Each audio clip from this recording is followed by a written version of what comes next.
BJP দলীয় পতাকায় তৃণমূলের ব্যানার ঢেকে ফেলার ঘটনায় শুরু হয়েছে রাজনৈতিক চর্চা।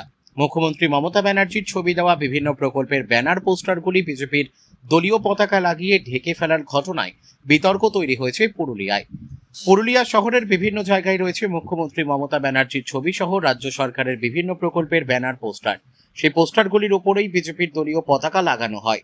ঘটনাকে ঘিরে শোরগোল পড়েছে শহর পুরুলিয়ায়।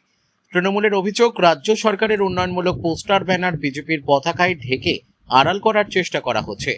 যদিও অভিযোগ অস্বীকার করেছেন পুরুলিয়া বিধানসভার বিজেপি বিধায়ক সুদীপ মুখার্জি। পুরুলিয়া থেকে বিশ্বজিৎ সিং সর্দারের report, big news Bangla. Purulia বিধানসভার বিভিন্ন জায়গায় তৃণমূল যেটা অভিযোগ করছে, মুখ্যমন্ত্রীর দেওয়া যে পোস্টারগুলো সেগুলোতে বিজেপির পতাকা লাগিয়ে ঢেকে দেওয়া হচ্ছে। না, এটা ভুল কথা। দেখুন, এখানে আমাদের পুরুলিয়া এই কালচারটা নেই। তৃণমূল একটা বাজে কালচার আনার চেষ্টা করছে।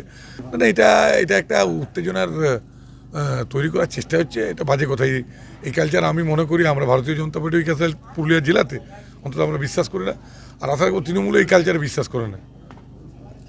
এটাকে নিয়ে তোমাদের স্পষ্ট বক্তব্য আছে যে ব্যানার, পোস্টার, ফেস্টুন টাঙার যে সরকারি নিয়ম আছে, বিশেষ করে যখন এসআইআর প্রক্রিয়ার কাজ চলছে সমগ্র রাজ্য জুড়ে, তার মানে আমরা ধরে নিচ্ছি যে ইলেকশন ইসিআইয়ের যে গাইডলাইন, সেই গাইডলাইন অনুসারে ইলেকশনের যে বিধি, সেই বিধি লাগু আছে।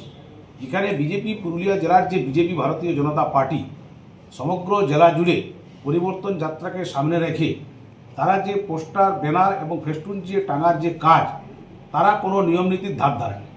তারা এমন একটা পরিবেশ তৈরি করছে, উগ্র হিন্দুত্ববাদী কিছু যুবক সংগঠন, কিছু আবার যদি বলতে হয় যে কিছু গাঁজাখড়ি ছেলে, তারা যেভাবে সরকারি ইলেকট্রিক পোল, সরকারি প্রতিষ্ঠান, সেই স্কুল হতে পারে, কলেজ হতে পারে এবং মাদ্রাসা হতে পারে, এই সমস্ত জায়গায় এমনকি তৃণমূল কংগ্রেসের যেখানে ব্যানার পোস্টার আছে সেটার উপরও তারা জোর জবরদস্তিভাবে তারা পতাকা লাগানোর কাজ করছে। এইটা প্রশাসনকে বলা হয়েছে। আমরা প্রশাসনের উপর আস্থা আমাদের আছে। পুলিশ প্রশাসন বিষয়টি দেখুক এবং যারা এই কাজের সঙ্গে যে সমস্ত ভারতীয় জনতা পার্টির ক্যাডার বা নেতৃত্ব যারা যুক্ত আছে, তারাকে বিধিসম্মতভাবে যেভাবে যা করা দরকার সেটা আইন অনুসারে যাতে হয়, সে বিষয়ে আমরা পুলিশ প্রশাসনের কাছে আমরা একটা দৃষ্টি আকর্ষণ করছি জেলা তৃণমূল কংগ্রেসের পক্ষ থেকে।